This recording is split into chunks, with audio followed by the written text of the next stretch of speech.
ఆసియాలోనే అతిపెద్ద గిరిజన ఉత్సవంగా గుర్తింపు పొందిన మేడారం సమ్మక్క సారలమ్మ మహాజాతర ముగిసింది.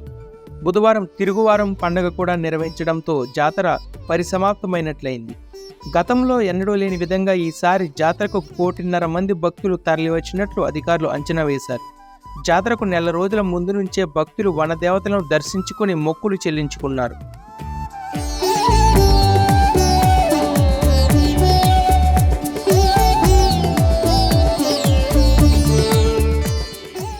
ఈ జాతర నేపథ్యంలో అమ్మవార్లకు వచ్చిన హుండీ కానుకను లెక్కించే ప్రక్రియను అధికారులు బుధవారం ప్రారంభించారు.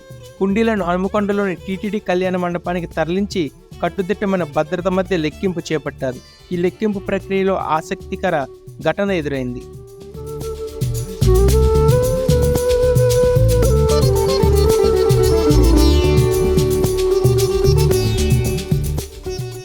సాధారణంగా అయితే భక్తులు అమ్మవార్లకు సమర్పించుకోవాలనుకున్న కానుకలను హుండీల్లో వేస్తుంటారు.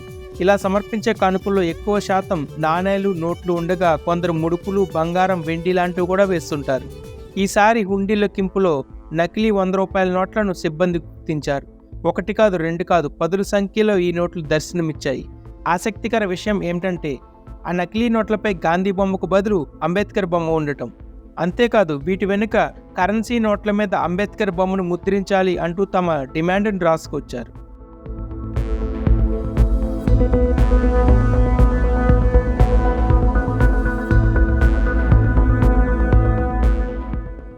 చాలా కాలంగా నోట్లపై గాంధీ బొమ్మ స్థానంలో స్వాతంత్ర సమరయోధుల బొమ్మలు ముద్రించాలన్న డిమాండ్ వినిపిస్తున్న సంగతి తెలిసిందే.